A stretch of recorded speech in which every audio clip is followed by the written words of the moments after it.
이제 오늘은 은사 발견 및 은사 배치에 대한 세 번째 강의를 함께 나누도록 하겠습니다. 지난주에 숙제를 내드렸어요. 그 은사에 대해서 자기 점검을 하도록 했죠. 내 은사가 무엇인지를 확인하기 위해서 여러 가지 질문들에 의해서 표기를 해서 내가 어떤 은사를 갖고 있는지를 확인하는 시간을 갖도록 했고, 또 세 분에게, 주변에 가장 나를 잘 아는 가까운 세 분에게 또 이렇게 은사 진단표를 나눠주고 그 사람이 보는 또 내 은사가 무엇인지를 확인하는 작업을 하라고 했죠. 어떻게 확인들 해보셨어요? 예, 어떻게 여러분의 은사가 무엇이었는지 옆에 있는 사람에게 좀 이야기해 줄래요? 나는 어떻게 나왔습니다. 한번 옆에 있는 사람에게 얘기를 해 줍시다. 나는 어떤 은사가 나왔었습니다. 뒤에 오늘 교재 유인물이 있으니까 좀 없으신 분은 받아가시고요. 예. 자, 오늘은 그 은사, 우리가 보통 지금 은사 발견에 대해서 얘기하면서 내가 어느 곳에 열정을 갖고 있는가를 우리가 함께 살펴보는 시간 가졌어요. 예를 들면 나는 어린이에게 열정이 있다. 또는 나는 불쌍하고 어려운 사람들에게 열정이 있다. 또는 나는 청소년들에게 더 관심이 있고 나는 노년들에게 관심이 있다.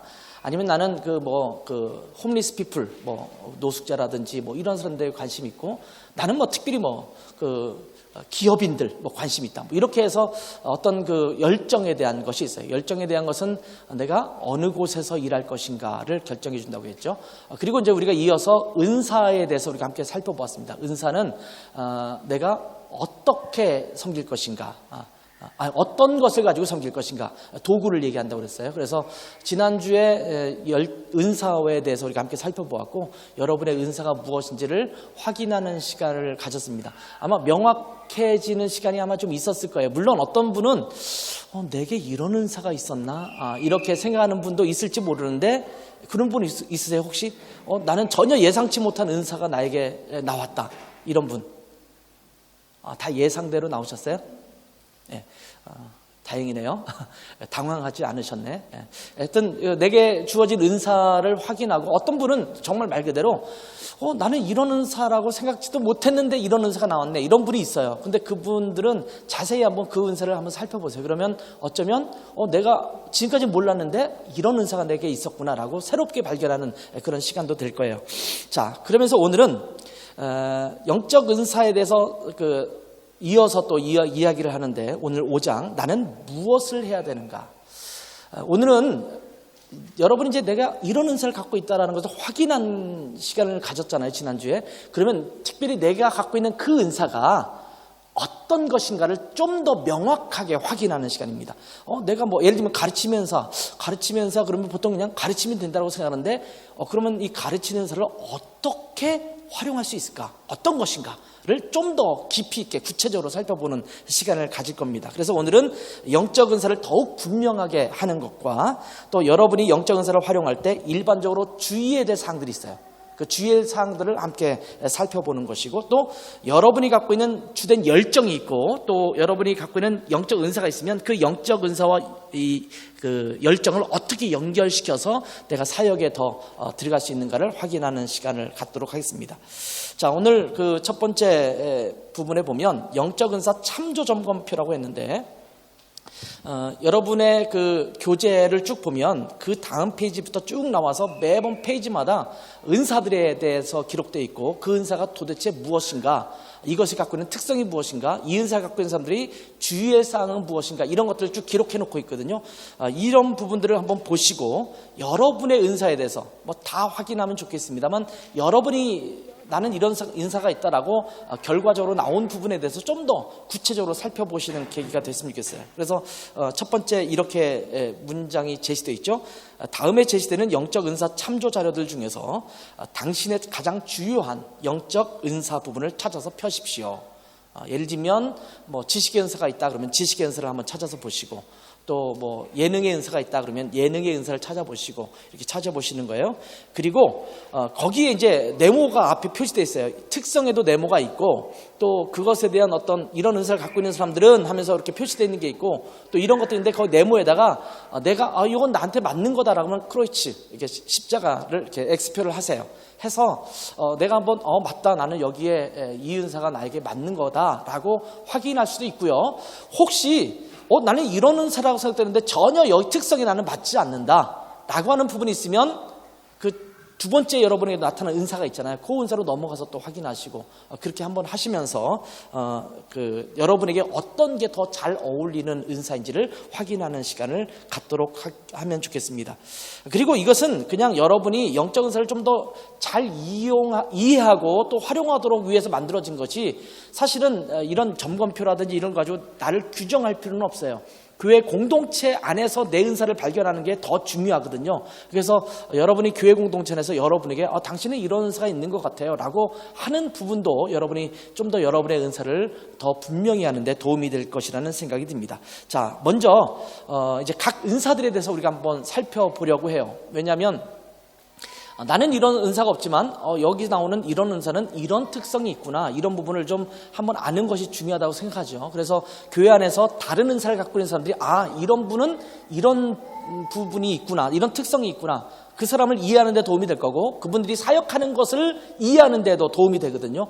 그것을 확인하시고 그리고 또 주의할 사항이 있어요. 주의할 사항들을 보면서 이런 은사를 갖고 있는 사람은 이런 부분에 좀 주의해야 되는구나, 이런 부분을 좀 우리가 좀 더 인식하는 시간을 갖도록 하겠습니다. 그렇다고 해서 다 읽지는 않을 거예요. 굵직굵직한 것은 그냥 넘어갈 거고 여러분이 이미 잘 알고 있다, 이해할 수 있다라고 하는 부분은 넘어가고 조금 더 보충 설명이 필요한 부분만 좀 설명하면서 넘어가도록 하겠습니다. 먼저 다스림의 은사. 자, 다스리는 은사는 행정관리의 은사라고 말씀드렸어요. 어드미니스트레이션이라는 말을 썼어요. 그래서 어떤 행정적인 것을 관리하는 은사를 성경에 다스리는 은사라고 되어 있다라고 말을 했죠. 문자적 의미는 그 다스림이라는 그 헬라어 문자적 구체적인 의미가 무엇인지를 먼저 이렇게 말해주는 거예요. 그러니까 아주 그냥 문자적인 의미만 말하는 거예요. 그것이 배를 항해하거나 방향을 조종하는 것, 이것이 다스리는 것이라는 단어에 관련된 의미입니다. 그러니까 배를 항해할 때 키를 다루는 거죠. 해설, 이것이 어떤 내용인지를 해설하는 거예요. 다스림의 은사는 무엇이 조직을 움직이게 하는가를 통찰할 수 있는 하나님께서 주신 능력이며 사역의 목표를 성취하기 위한 과정을 계획하고 수행하는 특별한 능력입니다. 어떤 단체에 가면 총무 역할을 하는 분들 있잖아요. 근데 총무 역할을 그냥 맡겨서 억지로 하는 분도 있어요. 근데 저분이 총무하면 좀 뭔가 일이 자꾸 안 되는 부분이 있어요. 막 막히고 그런 분이 있는가 하면 어떤 분은 그 일을 맡으면 막 일사천리로 막 일을 잘 진행하는 분이 있어요. 이런 분들이 보통은 다스림의 은사, 행정관리의 은사를 갖고 있는 분들이 많아요. 그러니까 어디 가든지 총무 역할을 하면 만년 총무시키고 싶은 사람 있잖아요. 그런 사람들이 보통 다스림의 은사에 해당되죠. 자, 이 은사를 갖고 있는 사람의 특징은요, 정해진 목표를 달성하기 위해 전략을 세우고 계획을 추진합니다. 더 효과적이며 능률적인 사역이 되도록 돕습니다. 조직의 무질서에서 질서를 창조해냅니다. 인사, 업무, 행사들을 조직합니다. 자, 특성은 이런 사람들이 갖고 있는 특성이에요. 일반적으로 갖고 있는 특성, 철저함, 또 객관적이고 책임감이 있고 조직적이고 목표지향적이고 능률적이고 양심적입니다. 자, 이분들이 주의할 점, 여러분이 여러분의 은사가 있으면 그분이 주의할 점을 좀 더 여러분이 좀 살펴보시는 게 굉장히 중요해요. 왜냐하면 이 주의할 점을 잘 주의하지 않으면 교회 공동체를 깨트리거나 갈등을 일으키는 요소가 될 수 있기 때문에 여러분이 주의할 점을 잘 보셔야 돼요. 이 다스림의 은사를 갖고 있는, 행정관리의 은사를 갖고 있는 분이 주의할 점은 지도자의 비전을 가리지 않도록 계획들을 조정할 때에는 공개적으로 해야 합니다. 그러니까 예를 들면 그 위에 보통 리더가 있거든요. 이 총무 역할을 하는 사람에게는 그 위에 회장이 있거나 뭐 이런 분들 있잖아요. 근데 자기가 다 일을 처리하다 보니까 회장이 무슨 일이 진행된지도 몰라. 자기 혼자 막 일을 처리해요. 그러면 사실은 그 리더가 위에 있는데 리더는 아무런 역할을 못하거나 아니면 리더로서 해야 될 역할을 할 수 없게 만드는 요소도 되기도 하거든요. 그러니까 이 지도자의 비전을 잘 보면서 함께 이야기 나누고 지도자와 끊임없이 공개적으로 나누는 것이 필요하다라는 거죠. 사람들의 발전 과정을 고려하지 않고 목표 달성을 위해서만 사람을 이용할 수 있다. 조심해야 될 거죠. 또 목표 달성의 과정에서 이루어지는 하나님의 목적을 간과할 수 있다. 그래서 그 목표가 너무 중요하다 보니까 하나님이 뭘 원하시는가를 때로는 잊어버릴 수 있어요. 그냥 일하다 보니까. 그래서 일에 하나님의 목표가 무엇인지를 더 주목할 필요가 있습니다. 참고 구절은 고린도전서 12장 28절, 사도행전 6장 1절에서 7절, 출애굽기 18장 13절에서 36절. 이 부분은 여러분이 좀 찾아서 여러분에게 해당되는 것을 읽으시면 좋겠어요. 두 번째, 사도의 은사. 문자적으로는 메시지와 함께 보냄을 받은 자. 사실은 보냄을 받은 자라는 뜻인데 왜 보냈냐라는 의미가 있어요. 그건 뭐냐면 메시지가 있어요. 뭔가 전달될 내용이 있어요. 이것을 위해서 보냄을 받은 자가 사도의 은사예요. 자, 해설은 사도적 은사는 새로운 교회의 개척이나 사역 조직 체계의 개발을 시작하며 감독하는 하나님이 주신 능력입니다. 이 참고를 했어요. 왜냐하면 이거는 자칫 오해할 수도 있을까 봐 참고 부분이 들어가는데 그리스도의 첫제자들이 가졌던 사도직의 직위가 있어요. 여러분, 사도라고 부르는 명칭은요, 누구에게 사도라고 부를 수 있냐면 예수님과 함께 생활하면서 예수님의 제자로서 임정됐던 사람들을 사도라고 불러요. 그러니까 사실은 12사도 그러면 12명의 사도가 있잖아요. 예수님의 제자들이 있지 않습니까? 그 가룟 유다가 죽고 누가 선출됐죠? 예, 마띠아죠. 예, 선출됐어요. 그렇게 선출됐고 나중에 한 명이 더 추가돼서 사도의 직분을 갖게 되는데 그게 누구예요? 예, 바울이죠. 사울이었던 사람이 나중에 사도 바울이라는, 사도라고 하는 이름을 갖게 되는 명칭을 갖게 돼요. 이 부분도 논란이 많았어요. 왜냐하면 사도 바울이 예수님과 함께 제자로서 있지 않았는데 어떻게 사도가 될 수 있느냐. 그러니까 사도라는 명칭 자체가 사실은 그냥 아무에게나 붙일 수 있는 명칭이 아니었거든요. 그런데 이제 이 사도라는 명칭을 붙여진 이유는 좀 애매모호하지만 돌아가신 예수님이 다메섹 도상에서 사도 바울을 만나서 직접 그 명령을 주었다라는 것, 내가 너를 이방의 사도로 삼을 것이다라고 말씀하셨다라는 것 때문에 사도직을 그냥 인정을 해주는 거죠. 12제자들 사이에서 예루살렘 교회에서 그걸 인정을 해주게 돼요. 결국은.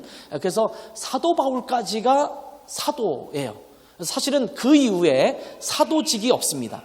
그러니까 요즘 이단이라고 하는 그 신사도라고 있잖아요. 신사도라고 하는 데 있어서 그들의 이제 가장 큰 오류 중에 하나가 뭐냐면 지금도 사도직이 있다라고 말하면서 사도직 계승을 얘기해요. 그래서 목사 위에 사도로 따로 있다라고 생각을 해요. 그분들은. 그래서 그런 명칭도 갖고 있고 그런 것이 이제 가장 큰 문제 중에 하나인데 아무튼 그런 것이 아니라는 것을 말씀드리는 거예요. 그래서 여기 사도직의 역할이라는 것은 영적 은사를 통해서 오늘에도 계속해서 그 기능을 다하는 거예요. 그러니까 사도라는 직분이 있는 게 아니라 그 기능 같은 것들을 수행하는 거예요. 그러니까 여기서 보면 교회 개척의 은사라고 해도 과언이 아닐 정도의 모습을 갖고 있죠. 그래서 이 특징은 새로운 사역이나 새로운 교회를 개척하고 설립합니다. 문화적인 감수성과 예지를 가지고 있어서 다른 환경에도 잘 순응합니다. 다른 지역이나 다른 나라에서 미개척된 사람들을 위해서 사역하고자 합니다. 여러 사역들이나 여러 교회의 그룹을 감독하는 책임을 가지고 있습니다. 교회의 사명에 대한 권위와 비전을 보여줍니다. 그래서 교회를 여러 개 개척하고 또 그 교회를 여러 교회를 돌아다니면서 감독하는 역할을 순회 선교사님들 중에서 그런 분들이 있거든요. 이런 분들은 이제 보통 사도의 그 은사라는 표현을 쓰게 되는 거죠. 특성은 모험적이다, 기업가적이다, 끈기가 있다, 적응성이 뛰어나다, 문화적 감수성이 예민하다, 또 위험을 감수할 줄 안다, 원인지향적이다. 원인이 무엇인지를 찾아서 그것을 세우는 그런 것이 있죠.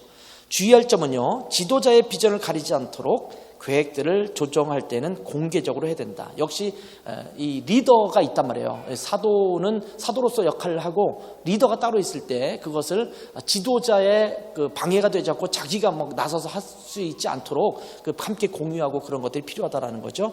또 사람들의 발전 과정을 고려하지 않고 목표 달성을 위해서만 사람을 이용할 수가 있다. 그리고 목표 달성의 과정에서 이루어지는 하나님의 목적을 간구할 수 있다. 이게 좀 문제가 있네요. 그죠? 있는 것 같죠? 이게 지금 다스림의 은사와 똑같이 되어 있는데 잠깐 제가 한번 확인해 볼게요. 죄송합니다. 이게 지금 잘못 나와 있어요. 이거는 여기 있는 그것도 다르죠. 사도의 은사는 뭐냐면 그들의 권위를 오용함으로써 다른 사람 안에 있는 성령의 역사를 제지할 수 있다는 것을 알아야 된다. 지금 여기 교재가 조금 잘못 나왔어요. 그들의 권위를 오용하는 거예요. 그러니까 사도의 권위를 갖고 있다고 해서 다른 사람 안에 있는 성령의 역사를 막 역사하는데 하지마 이렇게 하면서 제지할 수 있다는 것을 알아야 된다. 또 교회에 의해서 확인되고 보내져야 된다. 내가 사도야라고 혼자 주장해서는 안 되고 교회가 그 부분에 대해서 이제 인정해야 된다는 거예요. 사도라는 직분이 아니라 사도라는 역할, 그 기능이죠. 또 요구를 많이 하거나 회의적이 될 수 있다. 그래서 내가 이렇게 교회 개척을 하는데 이렇게 해주세요, 저렇게 해주세요, 자꾸 요구하거나 아니면 그가 더 힘드니까 또 왜 이렇게 안 도와줘? 하면서 회의적이 될 수 있다라는 것을 갖고 있는 것이 이제 사도의 은사에 주의할 점이에요. 참고 구절은 고린도전서 12장 28절에서 29절. 또 어디요? 제주의 은사는 또 그렇게 들어가 있나요? 예, 그렇군요. 이게 좀 뭐가 오타를 상당히 쳤네. 확인을 했는데도요. 예. 하여튼 제주의 은사에 있는 것이 지금 여기 사도의 은사의 주의점입니다. 그리고 참고 구절은 여기 있는 대로 맞아요. 그리고 제주의 은사입니다. 그럼 제주의 은사를 잘 살펴봐야겠네요. 제주의 은사는요, 기능과 기술의 은사죠. 만들고 고안하고 짓는 것, 짓는다라는 것은 뭐 세우는 것이죠. 해설은 제주의 은사는 사역에 사용될 물건들을 창조적으로 디자인하고 만드는 하나님께서 주신 능력입니다. 이 은사를 가진 사람은 나무, 천, 물감, 금속, 유리 그리고 기타 재료를 사용합니다. 다른 사람의 사역 효과를 더해주는 물건을 제작합니다. 실제적인 필요를 채우기 위해서 손재주로 봉사하는 것을 즐깁니다. 사역에 필요한 실제적인 물건이나 자원을 디자인하고 만듭니다. 다양한 연장을 사용해서 숙련되어 있습니다. 특성은 창조적이다. 또 고안자, 뭔가를 고안해내는 디자이너죠. 또 손재주가 있다. 풍부한 자원이 있다. 표면에 나서지 않고 뒤에서 이런 만드는 일을 많이 하는 편이에요. 또 실제적이죠. 구체적이고 실제적이죠. 또 도와주기를 좋아하는 성향이 있습니다. 자, 이 제주의 은사는 지금 나와 있는 여기 여러분 교재에 쓴 거는 사도의 은사에 있는 내용이고, 제주의 은사가 갖고 있는 주의점이 뭐냐면 그들의 은사가 중요하며 교회의 영적 헌신을 할 수 있다라는 사실을 간과할 수 있다. 무슨 소리냐면 중요한데도 나는 허드렛 일이라는 거야. 내가 여기서 이거나 만들고 있는데 뭐 이게 별거 아닌 것처럼 생각할 수 있어요. 그러니까 그거 굉장히 중요한 일이고 그것 역시도 영적인 사역이다 라는 것을 잊어버려요. 그러니까 자기 일하면서도 지쳐. 나는 왜 이런 일밖에 안 하지? 뭐 이렇게 할 수 있다는 거예요. 그 조심할 점이고요. 두 번째는 과정을 통해 성장하도록 돕기보다 일을 완성하기 위해서 사람을 이용할 수 있다. 역시 마찬가지입니다. 그러니까 어떤 그 일하는 과정을 통해서 내가 돕는 것이 아니라 그냥 내가 일하는 것 자체에만 목표를 줄 수 있다는 거예요. 그 다음에 세 번째는 그들이 만들어내는 물건은 목표를 위한 수단이지 그 물건 자체가 목표가 아니라는 것을 기억해야 한다. 그래서 뭐 만드는 건 굉장히 예술적 작품이나 아니면 이거 만들었다는 것 자체에 뭐 자부심을 느끼고 뿌듯함을 느끼고 거기서 멈춰서는 안 된다. 이것이 어떤 사역을 위한 수단이 된다는 것을 기억해야 된다는 거죠. 참조 구절은 출애굽기 31장 3절, 35장 31절에서 35절, 사도행전 9장 36절에서 39절, 열왕기하 22장 5절에서 6절입니다. 자, 예능의 은사, 문자적 의미로는 예술적으로 전달하는 것입니다. 해설은 예능, 창의적 의사 전달의 능력이라고 그러죠. 창의적 의사 전달의 은사는 다양한 예술의 형태로 하나님의 진리를 전달하는 하나님께서 주신 능력입니다. 그러니까 노래를 잘하고 음악을 잘하고 예를 들면 이렇게 뭐 미술적인 재능이 있고 이것 자체만으로는 예능의 은사라고 말을 안 해요. 근데 이것이 메시지가 돼서 그것을 통해서 누구에겐가 전달하는 역할을 하게 되는, 그것에 대한 사명감이 있고 소명을 가지고 하는 사람이 있으면 이 사람들 예능의 은사가 있다, 이렇게 말하는 거예요. 이 은사를 갖고 있는 사람은 하나님의 진리를 전달하기 위해서 예술을 사용합니다. 연극, 글쓰기, 미술, 음악 등과 같이 예술적 기술을 발전시키고 사용합니다. 다양성과 창조적 성향을 사용해서 사람들을 매료시켜 예수님의 메시지를 생각하게 합니다. 다양한 예술의 형태로 하나님을 인식하도록 도전을 줍니다. 하나님의 사역과 메시지를 표현하는 참신한 방법들을 보여줍니다. 그렇죠. 그래서 어떤 교회는 메시지를 전하는데 그림 같은 그림을 보여주면서 어떤 그림 같은 걸 보여주면서 메시지를 전달하기도 하고, 어떤 교회는 뭐 연극을 또 준비해서 보여주면서, 또는 무용이나 춤, 뭐 음악, 우리 교회는 뭐 음악적인 요소가 많으니까 굉장히 음악적인 요소들은 많이 우리 교회에서 사용되고 있는데, 그런 방식을 통해서 이들이 하나님의 메시지를 전할 수 있게 되는 거죠. 특성은 표현적이다, 상상적이다, 상상이 막 풍부하죠. 새로운 아이디어가 중심이 된다, 예술적이고 창조적이다, 비전통적이다. 비전통적이라는 건 뭐냐면 새로운 것들을 자꾸 개발해내는 아이디어, 창의적 아이디어가 있다는 것을 말하는 겁니다. 또 감수성이 강하다. 이 은사를 갖고 있는 사람이 주의할 점은, 예술은 그 자체가 목적이 아니며 하나님께 영광을 돌리고 다른 사람에게 덕을 세우기 위한 것이라는 사실을 기억할 필요가 있다. 수용하기 어려운 평가와 건설적인 비평을 받을 수가 있다. 왜냐하면 그렇거든요. 예를 들면 교회 안에 드럼을 통해서 뭘 한다 그러면, 지금은 교회 안에 다 드럼이 있잖아요. 근데 한 20-30년 전만 해도 교회 안에 본당에 드럼이 있어서 드럼을 연주한다는 것은 비판받는 일이었어요. 그런 것처럼 지금도 노래의 장르가 여러 가지가 이제 교회에서도 연주가 되지만, 옛날에는 찬송가 틱한 것 아니면 뭐 이렇게 CCM 같은 종류의 노래가 그냥 우리 보통 공적 예배, 주일 아침에 드리는 예배 때 뭘 불려지면 상당히 그거를 힘들어하는 사람도 있었거든요. 그걸 비판하고 어떻게 예배 시간에 이런 걸 사용하냐 이럴 수도 있죠. 그러니까 그런 비판을 받을 수도 있어요. 그리고 비협조적일 수도 있기 때문에 자존심 혹은 개인적인 성향 때문에 팀에 속해서 일하도록 해야 된다. 왜냐하면 내가 갖고 있는 독특성이 있거든요.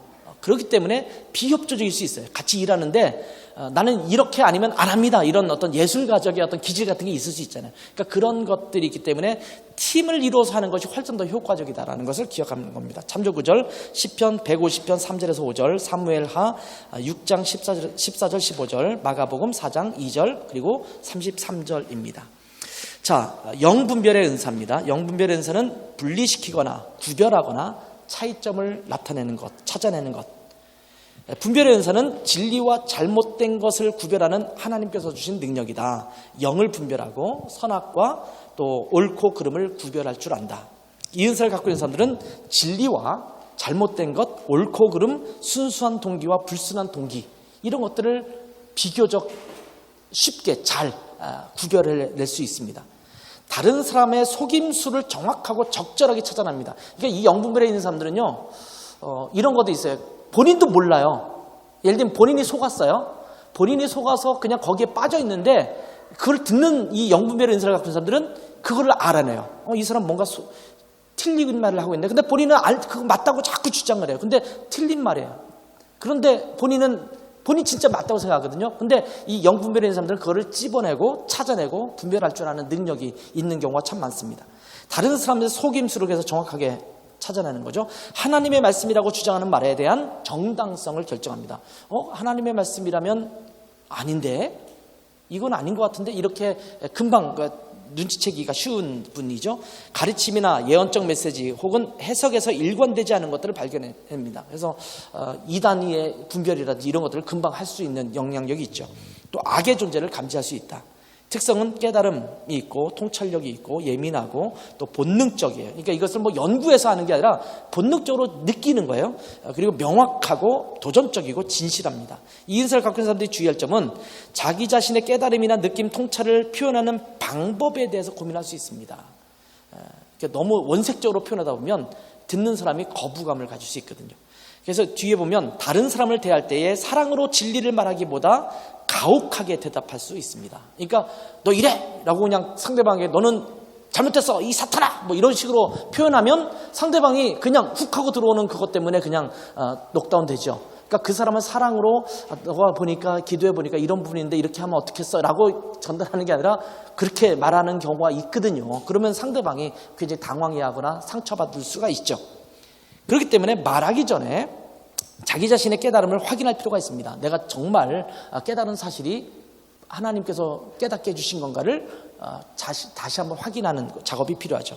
참조 구절 고린도전서 12장 10절, 사도행전 5장 1절에서 4절, 마태복음 16장 21절에서 23절입니다. 자, 위로함의 은사, 권위의 은사라고 말하죠. encouragement, 용기를 북돋아주는 것입니다.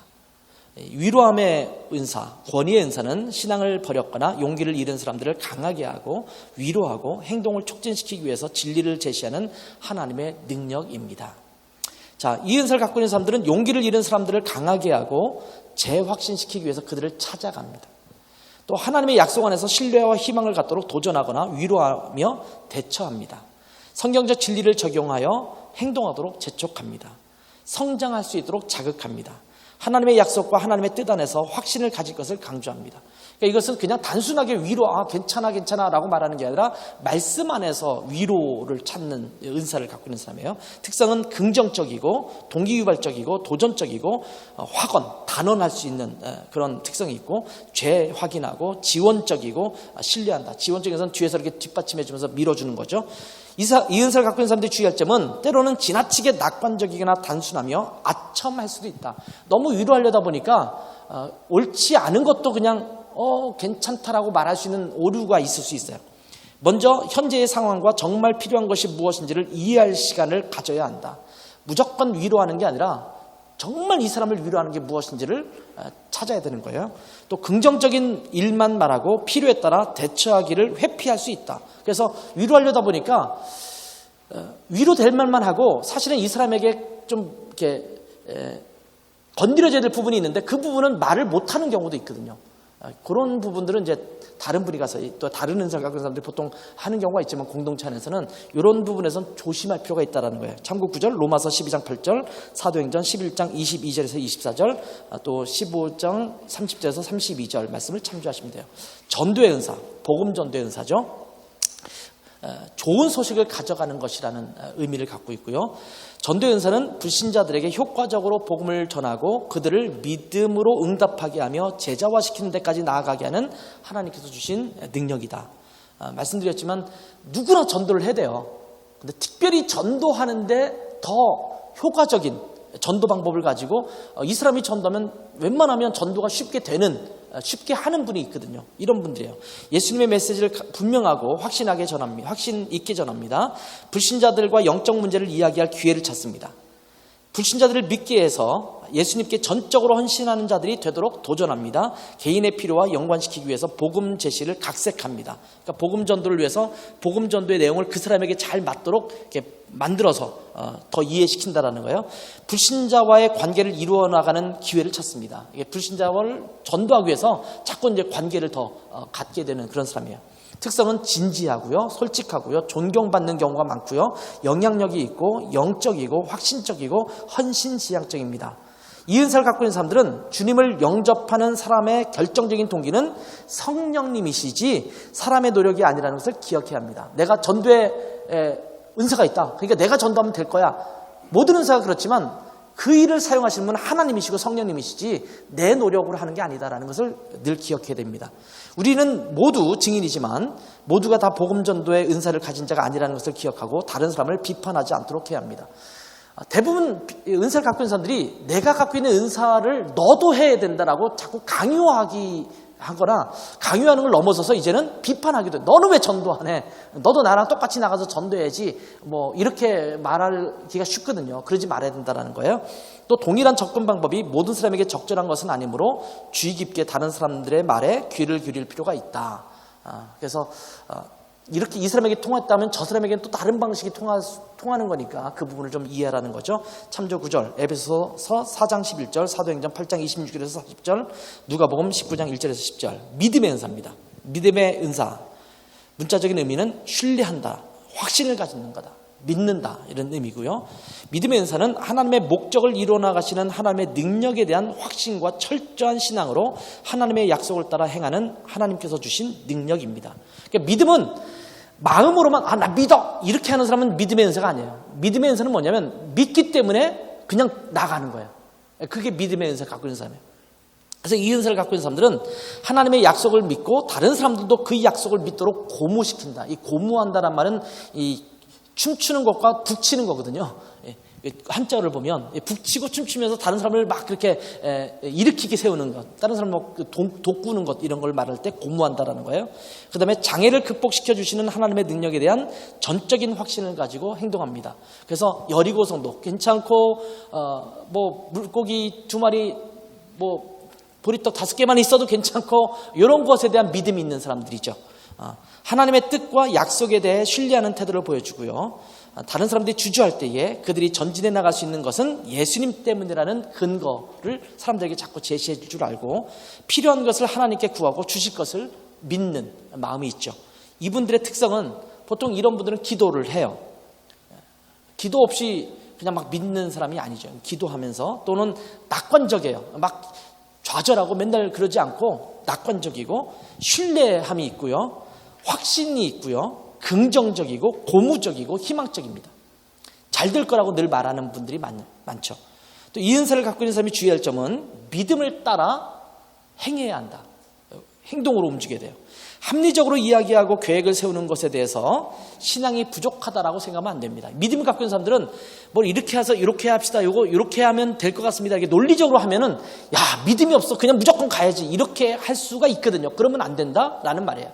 그러니까 믿음이 있다고 해서 아까 말한 것처럼 행정관리의 은사가 있거나 이런 은사들이 있는 사람들을 같이 협력해서 함께 사용해야 돼요. 그러니까 그 균형감을 가져야 돼요. 그 다음에 현명하고 성령 충만한 신자의 조언에 귀를 기울이고 그 조언을 고려해야 된다. 누군가 조언을 해주고 그러면 나 믿음으로 괜찮아, 나 필요 없어가 아니라 그 조언을 함께 들을 수 있는 귀가 열려져 있어야 된다는 거죠. 참고 구절은 고린도전서 12장 9절, 13장 2절, 히브리서 11장 1절, 로마서 4장 18절에서 21절입니다. 자, 구제의 은사. 문자적 의미는 일부를 주며 나누는 것입니다. 구제의 은사는 하나님의 일을 위해서 돈과 물자를 기쁨으로 인색하지 않게 내어놓는 하나님께서 주신 능력이다. 이 은사를 갖고 있는 사람은 내가 얼마의 돈을 하나님께 드릴까를 묻는 것이 아니라 내가 살아가는 데에는 얼마의 돈이 드는가를 자문합니다. 그러니까 이분들은요, 내가 얼마를 헌금할까, 뭐 얼마의 돈을 들여서 사람들 도울까가 아니라 내가 요 정도만 있으면 되니까 나머지 돈은 그냥 그쪽을 위해서 쓰는 거예요. 이것이 이제 구제의 은사를 갖고 있는 사람들이에요. 이 은사를 갖고 있는 사람들은 가능한 한 많은 물자를 내어놓기 위해서 재정 관리를 하며 생활 양식을 절제합니다. 이분들은 구제하기 위해서 자기를 좀 절제하는 경우가 있어요. 또 하나님의 나라를 확장하기 위해서 희생적 선물로 사역의 일을 지원합니다. 물질적인 지원을 하는 거예요. 자기가 희생될 정도로. 또 영적 성장입니다. 성정이 아니라 성장이 일어날 수 있도록 실제적인 요구를 채워줍니다. 그래서 그냥 도와주는 게 아니라 영적 성장, 또 어떤 하나님의 나라의 일들이 일어나도록 그런 결과를 위해서 물질적인 것들을 도와주는 거죠. 또 하나님께서 그의 필요를 채워주실 것을 믿으면서 후하고 기쁘게 물자를 제공합니다. 돈을 버는 특별한 능력을 가지고 있어서 이것을 하나님의 일을 위해 사용하게 됩니다. 이런 분들이에요. 특성은 청지기 지향적입니다. 청지기라는 것은 내가 갖고 있는 것이 내 것이 아니라는 의식이 청지기거든요. 이게 내 게 아니라 다 주인이 따로 있어요. 근데 내가 갖고 있는 시간, 물질 이런 것이 하나님의 것이라는 생각을 갖고 있는 것이 청지기인데, 청지기 지향적이죠. 책임감이 있고요. 물자를 제공하고요. 자선적이고 하나님에 대한 신뢰가 있고 훈련되어 있습니다. 이분들이 갖고 있어야 될 주의할 점이 뭐냐면, 그들의 은사를 존중하며 물자 제공은 주님의 몸된 교회에 대한 영적인 헌신이라는 것을 기억해야 합니다. 아까 기술이나 재능에 대해서 얘기할 때 이것은 허드렛 일이라고 생각하는 경우가 있잖아요. 그게 아니라는 거예요. 똑같이 돈을 가지고 하는 것도 이것도 영적인 섬김이다라는 것을 인식해야 된다는 거예요. 교회의 일정은 구제하는 자의 은사에 의해서가 아니라 지도자에 의해서 결정된다는 것을 기억해야 합니다. 무슨 소리냐면, 내가 이 돈을 냈으니까 이거는 이렇게 써야 합니다라고 주장할 게 아니라 교회 공동체와 이 지도자의 어떤 비전과 이런 것에 따라서 어떻게 사용할지를 결정하는 것이 필요하다는 거죠. 이런 분들은 탐욕을 조심해라. 왜냐하면 물질적 풍요가 있을 가능성이 굉장히 크기 때문에 내 것을 채우려고 하는 욕망이 들 때가 있거든요. 네, 참조구절은 로마서 12장 8절, 고린도후서 6장 8절, 누가복음 21장 1절에서 4절입니다. 자, 병고침의 은사. 병고침의 은사는 즉각적으로 회복시키는 것이라는 의미가 있어요. 참조가 더 있죠. 실제로 이 단어들, 이 병고치는 은사라 할 때 이 은사는 치유들이라는 뜻의 복수 명칭이에요. 단어가. 그래서 이 은사로 여러 가지의 종류의 치유가 가능하다라는 것을 의미하는 것이다. 예를 들면 감정적인 치유, 심리적인 거죠. 또 관계의 치유, 또 영적인 치유, 육체적 치유, 이런 모든 치유의 영역이 다 포함돼요. 그러니까 심리 치료를 하는 이것도 치유의 은사에 해당될 수도 있어요. 육체적인 것도 물론 치유할 수 있고요. 또 어떤 사람에게 관계에서 어그러진 것들을 치유하는 능력도 갖게 되고요. 그러니까 이 치유라는 것은 관계를 회복시키는 화해자 정도가 아니라 그 마음의 상처와 이런 것들을 이렇게 보다듬어서 그 문제를 해결해 주는 능력이 있는 거죠. 이 치유의 은사는 사람을 온전하게 회복시켜서 하나님의 도구가 되게 하는 하나님께서 주신 능력이다. 이 은사를 갖고 있는 사람들은 하나님의 권능을 나타낸다. 고통받고 병든 자를 회복시킨다. 또 치유를 통해서 하나님의 메시지에 권위를 부여한다. 그러니까 치유 자체가 목적이 아니라 그걸 통해서 하나님이 주시는 메시지에 집중합니다. 또 성경적 진리를 알리고 하나님이 영광스럽게 되는 것을 드러내는 기회로 사용합니다. 기도나 접촉, 말로써 사람의 몸에 기적적인 치유를 행합니다. 그래서 이 치유는 치유 자체가 목적이 아닙니다. 여기 보다시피 하나님의 영광을 드러내고 하나님의 메시지를 드러내는데 필요한 겁니다.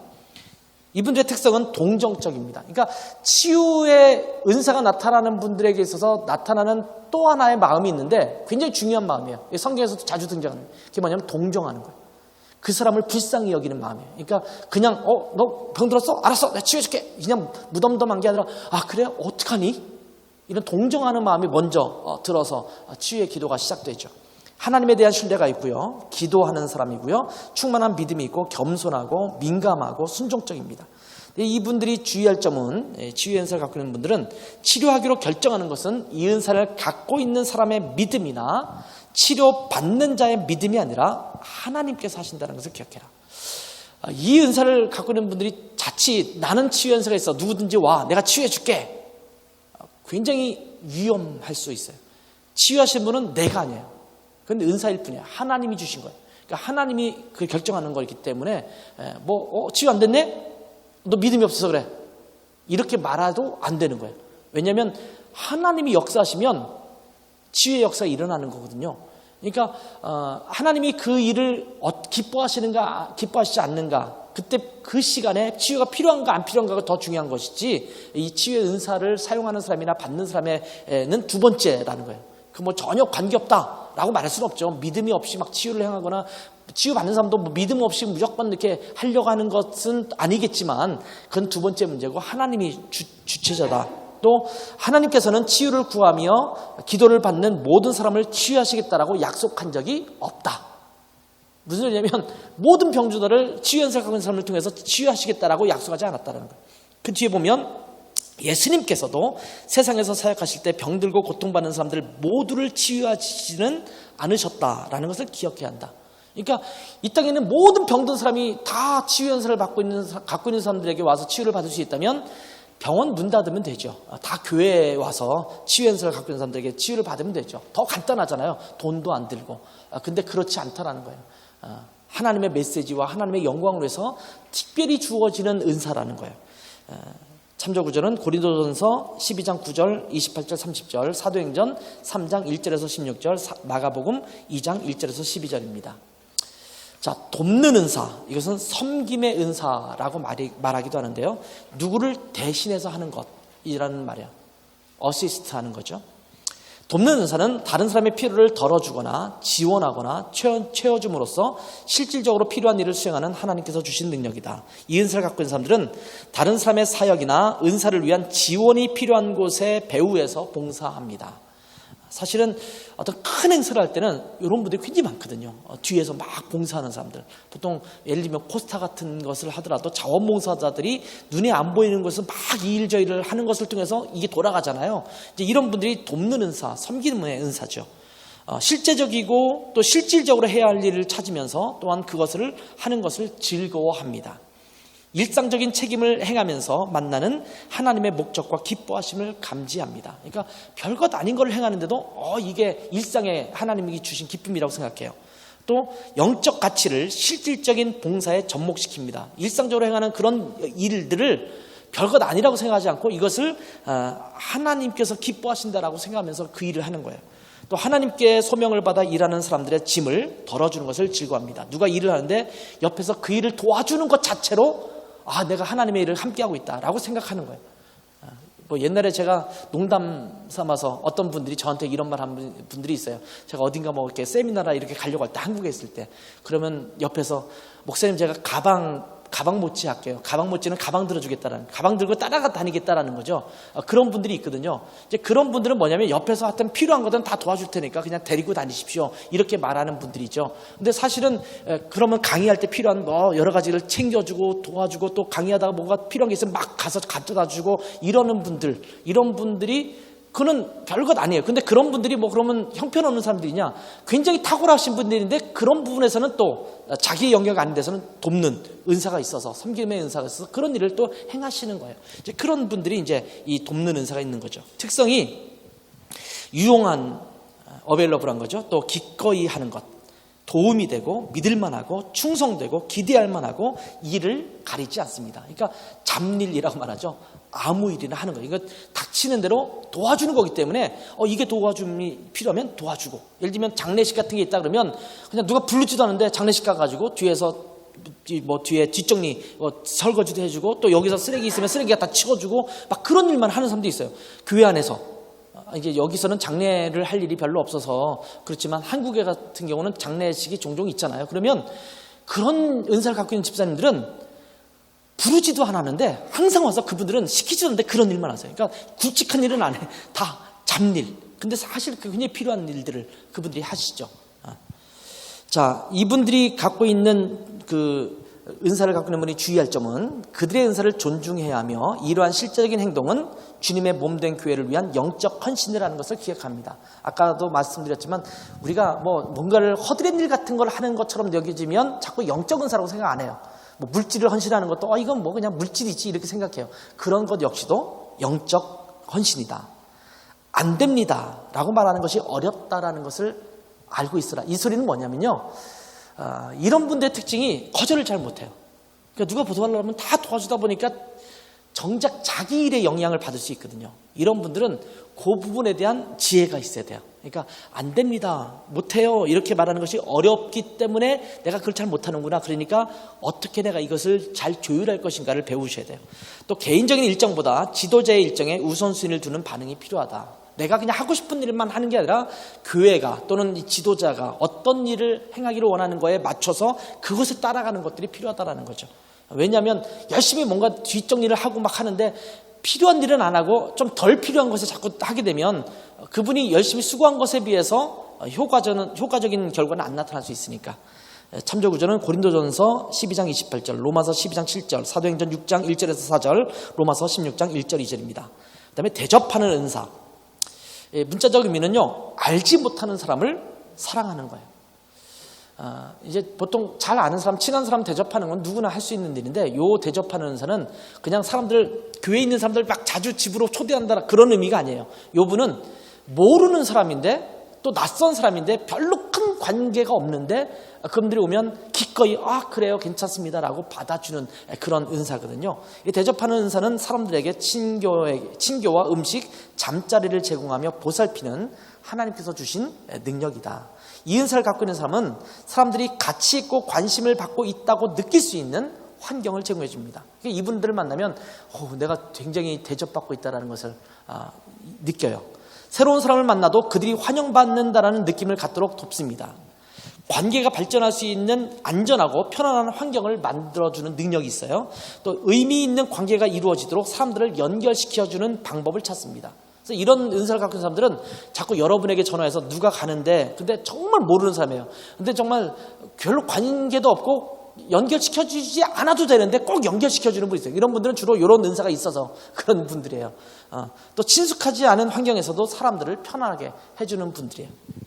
자, 이분들의 특성은 친절하고 자비심이 많고 초대하기를 좋아하고 사람을 잘 믿고 노약자, 환자, 장애인들 돌보기를 좋아하고 인정이 많습니다. 근데 주의할 점은요, 이 은사를 남을 즐겁게 접대하는 일로만 보지 말아야 된다. 그러니까 접대하는 것 자체가 중요한 게 아니라 이것을 통해서 이루어질 결과, 그리스도죠. 주님이죠. 교회 공동체죠. 이런 것들에 집중해야 된다는 거예요. 또 누가 친구를 되기를 원하며 도움이 필요한지 하나님께 물어봐야 합니다. 왜냐하면 예를 들면 여러분의 집에 누군가 전화를 해서 나 지금 드레스를 왔는데 뭘 잊어버렸고 잘 집이 없고 뭐 이러는데 좀 와서 도와주세요. 그래서 누굴 재워줬어요. 근데 누군가 얘기를 듣고 이 사람이 뭐 SNS 같은 거 올렸어요. 그랬더니 저기 드레스에 가면 류 뭐라고 있는데 그 집에 가면 누가 다 재워주더라. 그럼 맨날 그 사람한테 전화해. 누구든지. 예를 들면 계속 전화하면 그 사람에게 계속 하면 이 사람은 또 이런 은사가 만약에 있다 그러면 자꾸 받아들여요. 그럼 이 사람의 개인적인 생활이 없어지고 또 신앙생활도 제대로 못하는 경우도 생길 수 있단 말이에요. 예를 들면 학업도 제대로 못하고 그러면 안 되잖아요. 그러니까 이것에 대해서도 하나님께 묻고 어떻게 할 것인지에 대한 지혜를 하나님께 구하는 것도 필요하다는 거예요. 그리고 손님을 집으로 초대할 때는 자기 가족에게 부담이 되지 않도록 조심해야 합니다. 남편이 그런 은사가 있는데 부인이 그런 은사가 없을 경우 있거든요.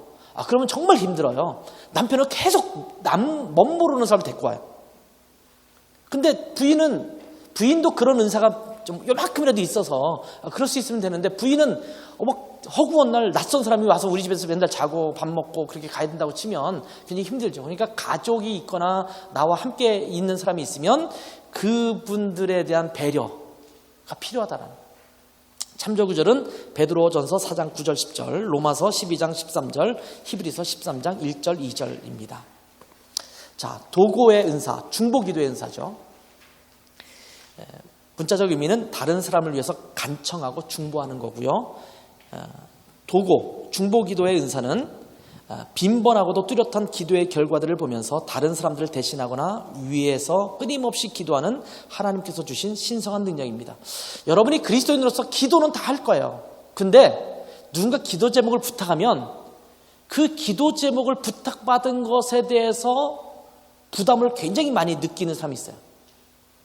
그런 사람들은 중보기도 또는 도고의 은사가 있는 분이에요. 그런 분들은 양심에 찔려서라도 기도하는 것을 하죠.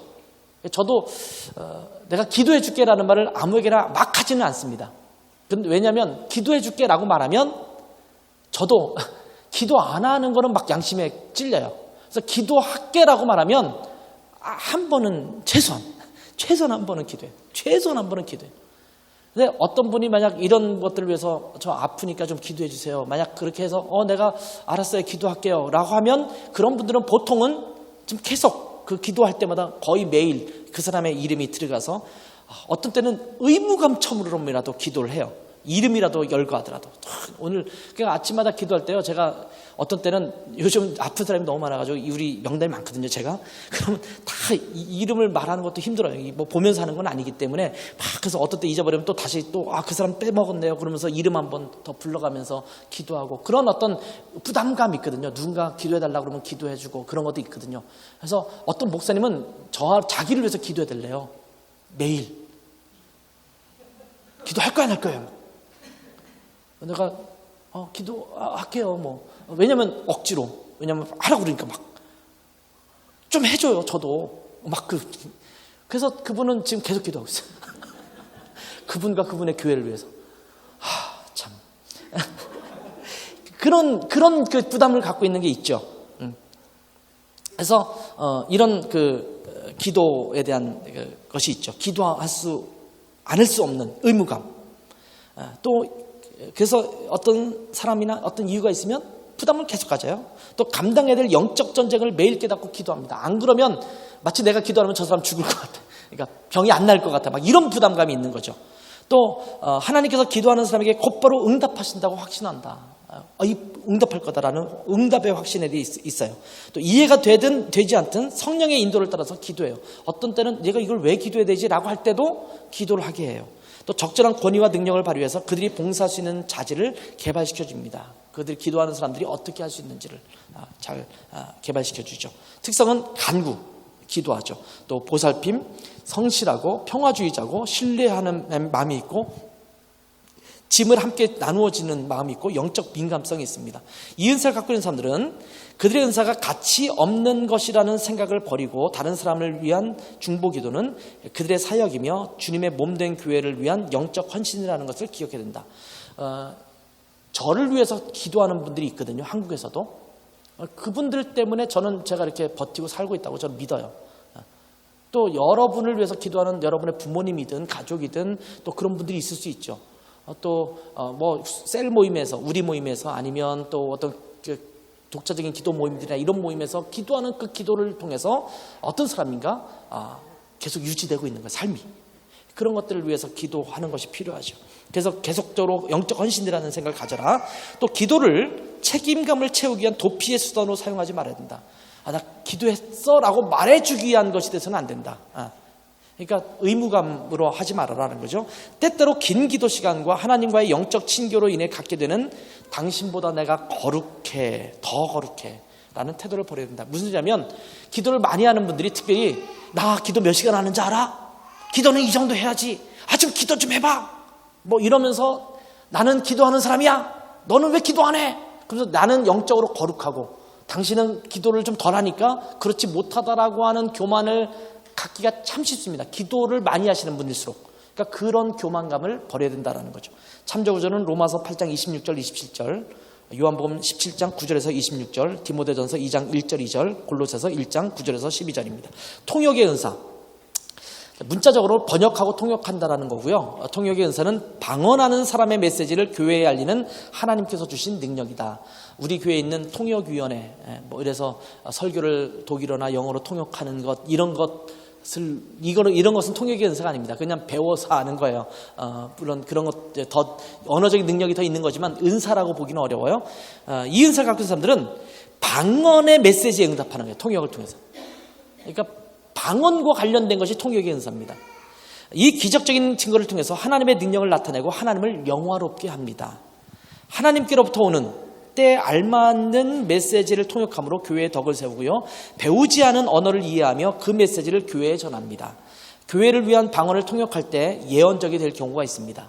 그러니까 방언이 됐을 때는 교회에게 어떤 메시지를 전하는 것이 있을 수 있잖아요. 그럼 통역하는 사람이 분명하게 통역해줘야지만 그 메시지를 들을 수 있으니까 그런 경우가 있을 수 있다. 근데 이 통역은요, 배우지 않은 언어에 대한 통역이에요. 그러니까 보통 때는 못 알아들어요. 근데 성령님께서 감동하셔서 어떤 사람이 방언할 때 이해를 해서 이게 무슨 말인지 그냥 느낌적으로 알아요. 그래서 통역을 하는 것이 이제 통역의 은사라고 말할 수가 있어요. 이런 분들의 특성은 순종적이고 헌신적이고 책임감이 있고 영적 민감성이 뛰어나고 분별성이 있고 현명합니다. 자, 이 은사를 갖고 있는 사람들은 주의할 점은 통역된 메시지는 하나님의 뜻을 반영해야 되는 것이고 사람의 뜻을 반영하는 것이 아니다. 그러니까 내 마음대로 내가 해석하면 안 되는 거예요. 이거는 하나님이 주실 때만 하는 거예요. 두 번째, 이 은사는 서로에게 덕을 세우고 교회를 세우기 위한 것이라는 사실을 기억해야 합니다. 이 은사는 방언과 연관돼서 사용하고 질서 있게 사용되어야 합니다. 그러니까 방언이 없는데 그냥 혼자 통역하는 건 말이 안 되죠. 그래서 뭔가 메시지를 전하는 것은 예언의 은사나 다른 은사가 있을 수 있죠. 지금 통역의 은사는 아니라는 거죠. 방언의 은사가 있을 때 질서 있게, 막 무질서하게 막 하는 것이 아니라 질서 있게 하는 것이 필요하다. 참조구절은 고린도전서 12장 10절, 14장 5절, 또 14장 26절에서 28절입니다. 지식의 은사.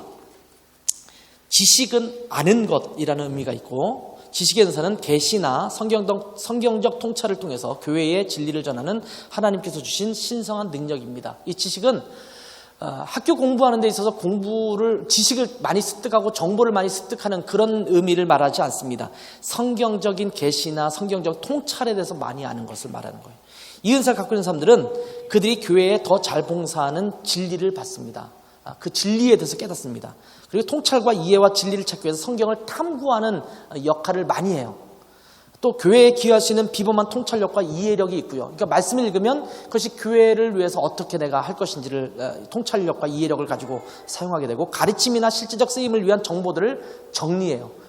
갖고 있는 성경적 지식이나 이런 것들을 잘 정리할 수 알아요. 또 자연스러운 관찰이나 수단을 위해서 얻을 수 없는 지식을 습득하게 돼요. 그러니까 뭘 보면 금방금방 이것을 깨닫고 축적할 줄 알아요. 그러니까 성경을 보면 어떤 사람은 10번 읽어도 잘 모르는데 이분은 한 번만 읽어도 전체적인 내용을 금방 깨닫고, 뭐 요한계시록 같은 거 읽어도 요즘 읽지 않습니까? 요즘 읽고 묵상할 때 이게 뭐지 막 하는데 이분들은 조금 읽다 보면 금방 이게 이렇게 연결되는 것들을 금방 알고 그런 능력이 있어요. 이런 분들의 특성은 호기심이 많아요.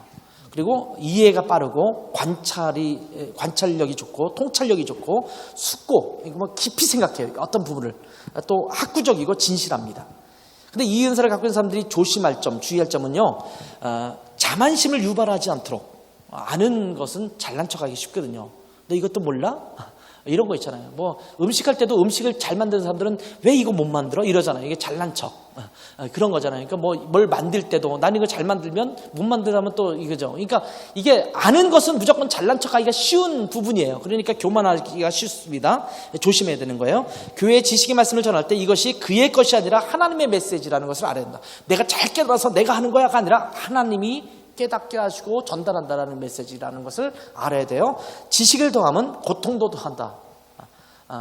아는 것이 많으면 많이 선생되지 말라. 성경이 그러고 있잖아요. 그러니까 내가 아는 것을 많이 갖고 있으면 모르면 그냥 넘어갈 텐데 아는 것 때문에 또 어떤 건 더 힘들어하고 어려울 수도 있다는 것을 알아야 된다는 거죠. 참조 구절은 고린도전서 12장 8절, 마가복음 2장 6절에서 8절, 요한복음 1장 45절에서 50절입니다. 지도력의 은사, 지도력의 은사는 앞에 서 있는 것. 지도력의 은사는 하나님의 목적을 조화롭게 수행하기 위해서 사람들에게 비전을 제시하고 동기를 부여하고 또 지도하는 하나님께서 주신 능력이다. 이 은사를 갖고 있는 사람들은 하나님의 일을 하는 사람들이나 그 사역을 위한 방향을 제시합니다. 다른 사람의 능력을 최대한 발휘할 수 있도록 동기를 유발시키고요. 다른 사람이 볼 수 있도록 거시적인 윤곽, 아주 넓고 큰 의미에서의 그 윤곽을 제시할 줄 알고요. 모범적인 사역을 통해서 그 사역의 가치를 일깨워주고요. 책임을 지고 또 목표를 설정합니다. 이분들이 갖고 있는 특성은 영향력이 있고요. 부지런하고요. 비전이 있고요. 신뢰성이 있고요. 설득력이 있고 동기유발적이고 목표 설정이 강합니다. 이분들이 주의할 점은 인간관계에 신뢰감이 쌓이려면 시간이 필요하다는 것과 이 신뢰감은 지도력의 효과적 수행에 있어서 필수적이라는 사실을 알아야 합니다. 지도력의 은사가 있다고 해서 무조건 관계가 형성되지 않는데 막 끌어가려고 하지 말고 관계 형성을 먼저 좀 잘 갖는 게 필요하다. 또 종으로서의 지도력은 성경적 모범이며 모든 사람의 종이 가장 큰 자가 된다는 것을 기억해라. 앞에서 막 잘난 척만 하지 말고 종처럼 섬기는 태도를 가져라. 또 이 은사를 사용하기 위해서 꼭 지도자의 자리에 있어야 될 필요는 없다. 나는 내가 보니까 지도력의 은사네? 그럼 나 교회에서 뭘 지도자의 역할을 해줘야 되는 거 아니야? 꼭 그렇지 않다라는 거예요. 그러니까 셀 모임에, 예를 들면 우리 모임을 하는데 지도력의 은사를 갖고 있는 사람들은 그 우리 원에 있으면서도 그런 역할을 할 수 있어요. 그런 기능들을 할 수 있단 말이죠. 어딘가 예를 들면 우리 지기가 있고 우리 지기가 놀러 가서 소풍을 갔어요. 소풍을 가면 지도를 갖고 있는 사람들은 꼭 거기서 뭔가 이끌어가는 역할을 하면서 이쪽으로 가는 게 좋겠어요. 뭐 이러면서 자기가 우리 지기 아닌데도 막 그런 사람이 있거든요. 약간 그런 이제 이 은사들이 있는 사람들이 그렇게 하는 거예요. 그러니까 그런 은사가 그냥 그렇게 현장에서 사용되면 됩니다. 참조 구절은 로마서 12장 8절, 히브리서 13장 17절, 누가복음 22장 25절, 26절입니다. 자, 긍휼의 은사. 긍휼은 민망히 여기는 것을 의미하고요. 긍휼의 은사는 동정이 행동으로 옮겨져서, 불쌍히 여기는 것이 이제 행동으로 옮겨져서 고통받고 있거나 도움이 필요한 사람을 실제적으로 기쁘게 돕는 하나님께서 주신 능력이다. 이 은사를 갖고 있는 사람들은 고통받는 사람들의 고통이나 불안의 근원을 경감시켜주는, 덜어주는 그런 데 초점을 두고 있고요. 외롭고 잊힌 사람들이 필요로 하는 것을 찾아내고 고난과 위기를 당한 사람들에게 사랑과 은혜와 위엄을 베풀고요. 고생스럽고 어려운 환경에서도 기쁘게 봉사하고 압박받는 사람의 개인적 혹은 사회적 문제에 관심을 갖는 경향이 있습니다. 이분들이 갖고 있는 특성은 감정이입이 굉장히 잘 되는 분들이고요. 보살핌에 탁월하고요. 상대방의 필요에 민감하고 친절하고 동정적이고 예민하고 짐을 서로 질 수 있는 그런 마음이 있습니다. 이분들이 주의해야 될 점은 사람을 고통에서 구하려는 것이 오히려 그들에 대한 하나님의 역사를 방해할 수도 있다는 것을 알아야 합니다. 무슨 소리냐면 어려운 사람을 무조건 그 문제에서 해결해 주는 것이 그 사람을 위한 것이 아니라는 거예요. 어떤 사람은 그 어려움이 과정 안에 필요한 사람도 있어요. 그렇죠? 그래서 그 사람은 그 과정을 지나도록 하는 것이 때로는 필요하거든요. 그러니까 그런 부분들을 좀 알 필요가 있다. 무조건 어려우니까, 뭐 돈이 없으니까 무조건 돈 준다. 예를 들면 그 돈이 없고 어려운 상황을 통해서 그 사람이 깨달아야 될 사실이 그 과정이 있는 사람은 그 기간을 지나가야 돼요. 그런 것들을 이제 보시는 거죠. 그러니까 그것을 기억하라는 거죠. 또 도움을 받은 어떤 사람들에게 감사의 표현이나 표시가 없을 때에 오는 인정받지 못함에 대한 감정 처리가 필요하다. 긍휼을 베푸는데 아무도 감사하다는 말도 안 하고 도와줘서 고맙다는 말도 안 하고 뭐 인정 안 해요. 나중에 말할 때도 좀 어떤 일이 있을 때 이 사람이 날 도와줬는데 이런 말도 안 하고 뭐 이렇게 할 때 좀 마음에 상처받을 수 있잖아요. 그런 것에 대한 감정 처리가 필요하다. 다른 사람의 다름이라고 되어 있네요. 다른 사람의 고통의 근원에 대해서 방어적이 되거나 분노하는 것을 조심해야 된다. 무슨 소리냐면 누가 고통받고 있으면요 그냥 화가 나. 세상이 왜 이런 거야. 세상이 바꿔줘야 돼. 이 세상의 시스템이 문제야. 막 이러면서 모든 것을 분노하거나 뭐 그런 시스템에서 방어하거나 전통적인 이것은 문제가 있어 이러면서 자꾸 이렇게 다른 것들을 비판을 하거나 그렇기 때문에 늘 실제적인 도움은 안 주고 맨날 데모만 하고 뭐 이럴 수 있다는 거죠. 데모하는 거 나쁘다라는 게 아니지만 실제적인 도움을 주면서 뭘 해야 되잖아요. 근데 데모만 하고 그런 사람을 위해서 아무것도 긍휼을 베푸지 않아. 자기는 그 사람을 위한 구제헌금도 안 하고 아무것도 안 해. 그러면 안 되는 거죠. 그런 것들에서 조심해라. 참조구절 로마서 12장 8절, 마태복음 5장 7절, 마가복음 10장 46절에서 52절, 누가복음 10장 25절에서 37절. 자, 능력의 은사. 능력이라는 말은 강력한 일을 행한다라는 말이고요. 능력의 은사는 하나님을 영화롭게 하는 초자연적인 방법을 통해서 하나님의 사역과 메시지를 확실하게 증거하는 하나님께서 주신 능력입니다. 그러니까 이거는 능력의 은사는 약간 기적적인 일들이 일어나는 일들이 벌어져요. 예를 들면 이거 그냥 예를 드는 거예요. 그런 일이 있다는 게 아니라 여기 화재가 났어요. 하나님 이 화재를 빨리 꺼지게 해주세요. 근데 뭐 물을 끼얹을 수 있는 상황이 없어요. 그런데도 그냥 갑자기 불이 확 꺼져. 그런 요소가 있을 수 있어요. 예를 들면. 근데 그런 경우는 하나님의 능력이 임해서 그냥 어떤 이유 때문에 어떤 이유인지 모르지만 그냥 소멸돼 버리는 그런 일이 벌어질 수 있죠. 뭐 그런 것들이 이제 일종의 능력이라고 할 수 있는 거예요. 이 은사 갖고 있는 사람들의 특징은 하나님의 진리를 말하고 기적과 함께 행함으로써 하나님의 진리에 권위를 부여합니다. 하나님이 살아계심을 증거하는 하나님의 신실하심과 능력의 확신을 나타냅니다. 예수 그리스도의 사역과 메시지를 강력한 힘으로 나타냅니다. 하나님이 기적의 근원이 되심을 천명하고 하나님을 영화롭게 합니다. 그리스도를 알리며 이 은사를 통해 그리스도와의 관계를 환기시킵니다. 그러니까 이런 능력을 행하는 것은 뭔가 재미있는 기적적인 걸 벌써 봤지 이거를 말하는 게 아니에요. 이것을 통해서 하나님이 분명히 그 시점에 전하고 싶어하는 메시지가 있을 때 이런 능력이 나타나는 거예요.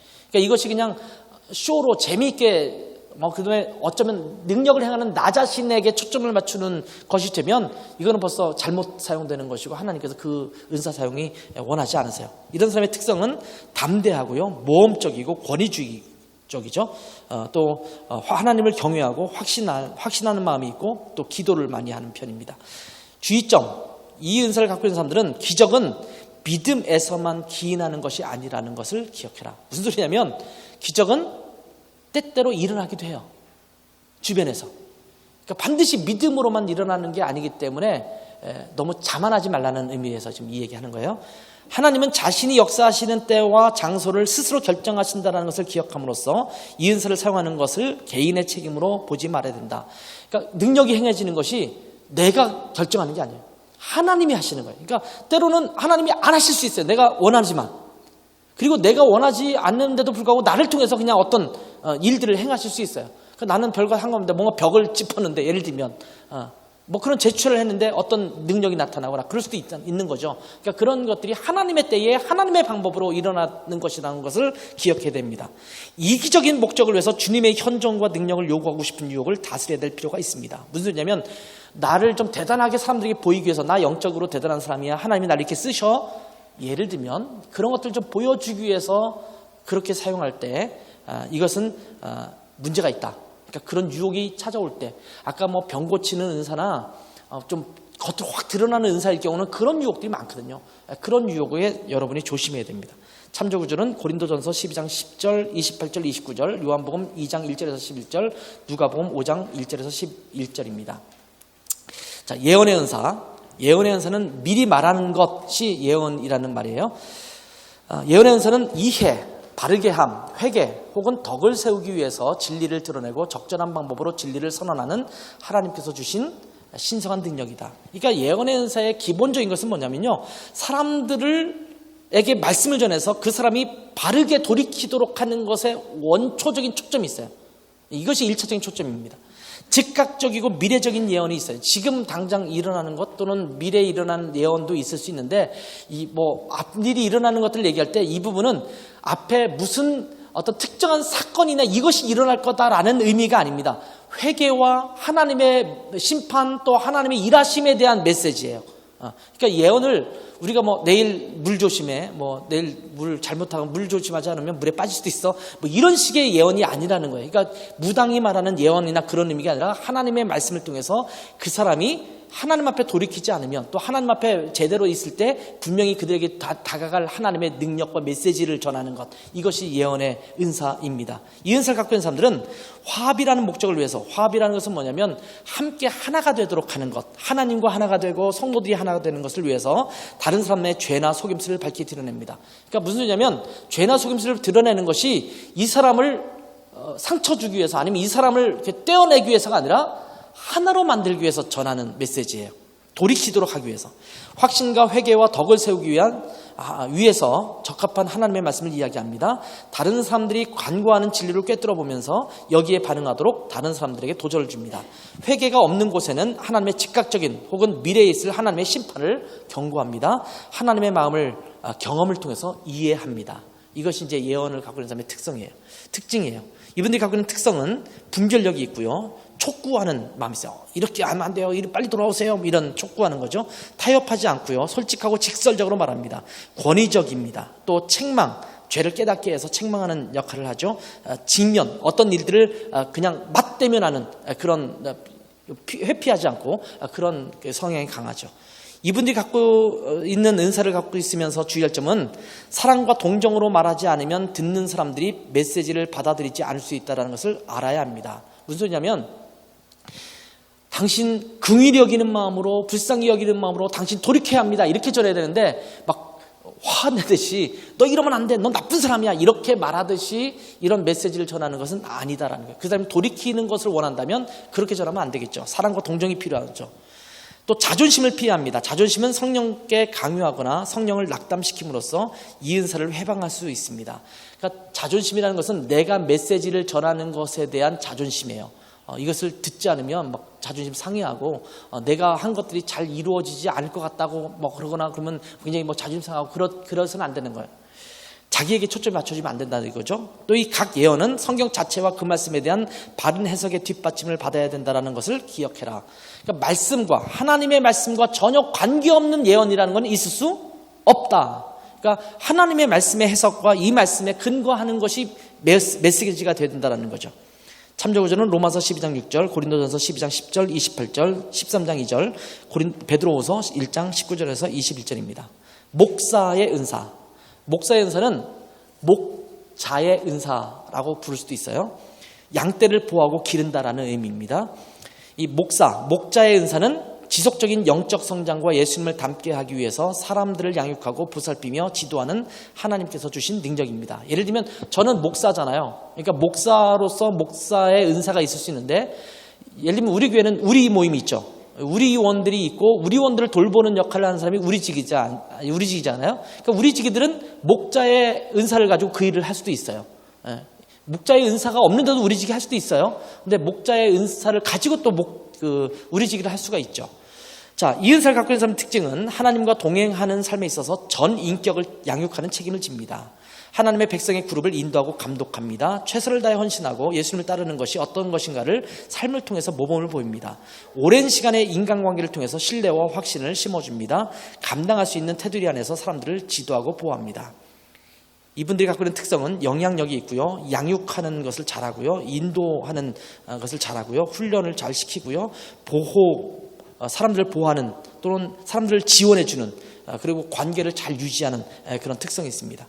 이 은사를 갖고 있는 사람들이 주의할 점은 하나님께서는 감독의 책임을 게을리하거나 남용하는 사람을 심판하신다. 목자이지만 그 일을 잘못하면 특별하게 이것은 심판하시겠다라고 말씀하세요. 그러니까 굉장히 두려운 부분이기도 하죠. 다른 사람을 양육하고 지원하고 싶은 욕망이 안 됩니다 라고 말하는 것을 어렵게 만든다는 사실을 알아야 된다. 이것도 마찬가지예요. 그러니까 아까 대접할 때도 안 됩니다 이런 말을 못한다고 그랬잖아요. 또 섬김의 은사 이런 것도 안 됩니다를 못하기 때문에 어려움이 있을 수 있다는 건데, 목자의 은사를 갖고 있는 사람도 아니요, 안 돼요. 이렇게 말을 못하는 경향이 좀 있어요. 그러니까 이 부분도 잘 균형감을 갖는 것이 필요하겠다라는 거죠. 양육받은 자들 중에 어떤 사람들은 양육자의 능력 이상으로 성장하며 또 그들이 자유롭게 성장해야 될 필요가 있다는 것을 깨달아야 합니다. 목자보다 더 성장하는 사람도 있을 수 있다라는 것을 인정해야 된다는 거예요.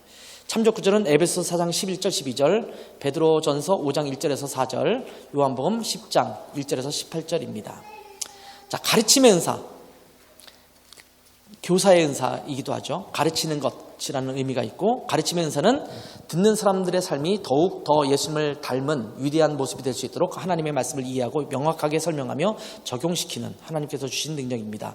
이 은사를 갖고 있는 사람의 특징은 말씀에 더욱 더 순종하도록 고무시키는 성경의 진리를 전하고요, 듣는 이들에게 성경 말씀으로서 쉽고 실제적으로 도전을 주고요, 삶의 변화를 극대화시키기 위해서 하나님의 교훈을 총체적으로 전달하고요, 상세하고 정확한 것에 신경을 쓰는 편이고요, 연구와 묵상에 많은 시간을 쓰며 준비하는 분입니다. 이분들이 갖고 있는 특성은 훈련되어 있고요, 지각력이 있고, 가르칠 수 있는 능력이 있고, 권위가 있고, 실제적이고, 분석적이고, 명확한 표현력을 갖고 있습니다. 이분들이 갖고 있는 은사를 갖고 사용할 때 주의할 점은 뛰어난 성경적 지식과 이해로 인해 자만심을 갖지 않도록 주의해야 되고요, 가르칠 때 너무 상세한 것에 치중하다가 삶의 적용을 놓칠 수 있습니다. 가르치기만 하고 삶이 어떻게 될지는 모르게 되는 경우도 있죠. 영성이란 얼마나 아느냐로 측정되는 것이 아니라는 것을 기억해라. 그러니까 내가 많이 아니까 내가 성장되어 있다라고 생각하면 안 된다는 거예요. 많이 아는 것과 그래서 잘 가르치는 것과 성장과는 또 별개의 문제가 있을 수 있다는 거예요. 방언의 은사, 방언 또는 언어라는 의미가 있고, 방언의 은사는 말하는 사람이 알지 못하는 언어로 말하고 예비하며 기도하는 하나님께서 주신 능력입니다. 통역의 은사를 통해 교회에 전하는 하나님의 즉각적인 메시지를 받을 수 있습니다. 이 은사를 갖고 있는 사람의 특징은 교회의 덕을 세우기 위해서 성령께서 하시는 말씀을 통역과 함께 표현합니다. 교회를 통한 하나님의 메시지를 전합니다. 배운 적도 없고 이해되지 않은 언어로 말합니다. 마음으로 이해할 수 없는 깊고 오묘한 알지 못하는 말로 주님께 예배드립니다. 다른 사람에게 봉사하고 덕을 세우기를 고무시키는 하나님과의 교제를 경험합니다. 기도죠. 기도, 방언으로 기도하는 거예요. 특성은 예민하다, 기도를 많이 한다, 민감하다, 신뢰함이 있다, 헌신적이다, 즉각적이다, 수용적이다. 이분들이 주의할 사항은 통역이 없으면 교회에서 침묵을 해라. 여기서 말하는 침묵은 이 메시지로 전해지는 그 방언일 때 말하는 거예요. 그러니까 요즘 시대에는 메시지로 전해지는 방언이 별로 많이 안 나타나는 편이에요. 근데 누군가 막 일어나서 알지 못하는 말로 막 얘기할 때 통역이 없으면 멈추라는 거죠. 고린도전서에 그렇게 나오고 있죠. 또 성령의 권위에서 오는 이 은사가 다른 사람들에게도 나타나야 된다고 기대해서는 안 된다. 그러니까 너 방언 못해? 왜 못해? 너도 방언해야지. 연습해봐. 이러지 말아라 라는 거예요. 이 은사를 포함한 모든 은사는 서로의 덕을 세우기 위한 것임을 기억해라. 그러니까 내가 방언하는 것 자체가 다른 사람에게 덕이 안 된다면 안 되는 거예요. 그러니까 요즘 우리가 하는 방언에서 가장 많은 방언은, 많이 나타나는 방언은 사실은 기도하는 때 나타나는 방언이거든요. 그러니까 기도할 때 나타나는 방언은 하나님 앞에 자기가 쓰는 방언으로 그냥 기도하는 거예요. 성령님께서 나를 위해서 대신 기도하는 기도기도 해요. 그러니까 그런 기도를 할 때는 이것을 남에게 막 강요해서는 안 돼요. 참조 구절, 고린도전서 12장 10절, 또 28절에서 30절, 또 고린도전서 13장 1절, 고린도전서 14장 1절에서 33절, 사도행전 2장 1절에서 11절입니다. 지혜의 은사, 마지막이죠. 진리를 실제적으로 적용하는 것이 지혜라는 말이고요. 지혜의 은사는 영적 진리를 특별한 상황에 맞도록 효과적으로 적용시키는 하나님께서 주신 능력입니다. 지식하고 달라요. 지식은 내가 정보를 많이 알고 뭔가를 많이 알고 있는 거예요. 근데 지혜는 배운 것이 없는데도 불구하고 뭔가를 판단하고 결정하고 이런데 굉장히 탁월한 능력을 갖고 있는 것이 이제 지혜거든요. 이 은사를 갖고 있는 사람의 특징은 다음 단계를 결정할 때 예측할 수 없는 결과에 주목합니다. 무슨 소리냐면 다음에 어떻게 하면 되지? 라고 할 때 이 사람은 머릿속에 어떻게 하면 될지가 그냥 저절로 떠올라요. 비교적 잘 떠오르는 편이에요. 그러니까 지혜가 있는 거죠. 교회의 필요를 충족시키기 위해서 무엇이 필요한가를 이해하고요, 갈등과 혼란 가운데서도 하나님이 주시는 해결책을 제시하고요, 주어진 환경에서 하나님의 최선을 위해서 방향을 제시하는 성령님께 귀를 기울이는 특징이 있고, 영적 진리를 구체적이고 실제적인 방법에 적용시키는 거예요. 그러니까 옛날에 지혜가 있다 그러면 엄마 아빠들이 옛날에 정말 못 배우신 분들이 있는데 그분들이 뭔가 판단하고 할 때면 굉장히 탁월하게 뭔가 바른 방법으로 사람들이 다 잘 되는 방법으로 결정하고 판단해서 나가는 경우 있잖아요. 그런 것들을 지식이 아니라 지혜라고 말하거든요. 그러니까 하나님께서 지혜의 은사를 갖고 있는 사람 중에서 어떤 일을 결정할 때 막 혼란해 있을 때 그분들이 지혜를 발휘해서 뭔가를 해결할 수 있도록 막 제시를 해주는 경우가 많죠. 이분들의 특성은 민감하다, 또 통찰력이 있다, 실질적이다, 현명하다, 공평하다, 경험이 풍부하다, 상식적이다. 주의점은요, 이 사람이 해야 될 주의점은 하나님이 주신 지혜를 나누지 못할 수도 있다. 막 떠오르는 지혜가 있는데 나누지 못하는 상황이 생길 수도 있다는 것을 기억해야 돼요. 다른 사람들이 그들에게 의지하게 되지 않도록 해야 한다. 그래서 이것은 하나님에 대한 다른 사람의 신앙을 약화시킬 수 있다. 그러니까 어떤 일일 때마다 그 사람만 바라보는 게 아니라 하나님을 먼저 바라보도록 해서 해야 된다. 그러니까 하나님은 안 바라보고 맨날 그 사람만 쳐다보고 있으면 안 되는 거잖아요. 그 다음에 이 은사를 갖지 못한 사람들에 대해서 인내할 수 있어야 된다. 지혜 있는 사람들은요, 다른 사람들 하는 걸 보면 답답해요. 저러면 안 되는데 왜 저렇게 하지? 근데 뭐 회의를 하는데 그렇게 결정이 돼. 그럼 지혜 있는 사람들은 막 바보 이러면서 왜 저렇게 하지? 근데 나중에 결과는 잘못되는 경우 많죠. 근데 지혜 있는 사람들 그것 때문에 답답해할 수 있다. 그러니까 인내해라. 인내심을 키워야 된다는 거죠. 참조 구절 고린도전서 12장 8절, 야고보서 3장 13절에서 18절, 고린도전서 2장 3절에서 14절, 예레미야 9장 23절 24절. 자, 구루토이는 여러분이 좀 이렇게 보세요. 그룹에서 이야기를 나누면서 당신의 영적 은사가 무엇인지 더욱 분명하게 해라. 당신의 가장 주된 영적 은사와 당신이 그 은사를 가지고 있다고 생각하는 이유가 뭐냐. 또 이 영적 은사를 사용할 때 주의할 사항이 뭔가를 오늘은 나누지 않겠습니다. 여러분이 좀 이 부분을 여러분의 집에서나 친구랑 좀 한번 나눠주시면 좋을 것 같아요. 또 다른 영적 은사들을 더 잘 이해할 수 있도록 영적 은사에 대한 의견을 나눌 때 다른 사람이 하는 말을 경청해라. 영적 은사에 대해서 이래야 된다라고 할 때 그것을 잘 들으세요. 자, 일반적으로 주의 사용 세 가지를 말할게요. 첫 번째, 은사 강요. 은사 강요는 뭐냐면 자기 자신의 강한 은사를 타인도 발휘하도록 강요하려는 태도입니다. 내가 하는 대로 당신도 똑같이 하세요. 내가 섬겨요. 당신도 섬겨야지 왜 당신은 안 섬겨? 내가 방언을 하면 당신도 방언해야지. 방언해야 돼. 방언을 구하도록 기도해봐. 아니면 내가 뭘 잘 만드는 은사가 있어요. 그러면 당신은 왜 이거 못 만들어? 이거 나랑 같이 만들어. 뭐 예를 들면 내가 갖고 있는 은사를 자꾸 강요하는 거예요. 딴 사람이 너도 그런 은사가 있어야 되는 거 아니야? 이거예요. 은사 강요. 이러면 안 된다라는 말이에요. 두 번째, 은사 교만. 이건 뭐냐면 내가 갖고 있는 은사가 정말 중요하다. 그렇기 때문에 이 은사를 특출하게 잘 발휘하고 있는 내 자신은 우리 교회에서 정말 중요한 인물이다. 나 중보기도의 은사가 있는데 너 대단한 거 아니야? 너 중보기도 안 하면 우리 교회 망할 수도 있어. 나 병고침의 은사가 있어. 너 이 은사는 대단한 거, 중요한 거야.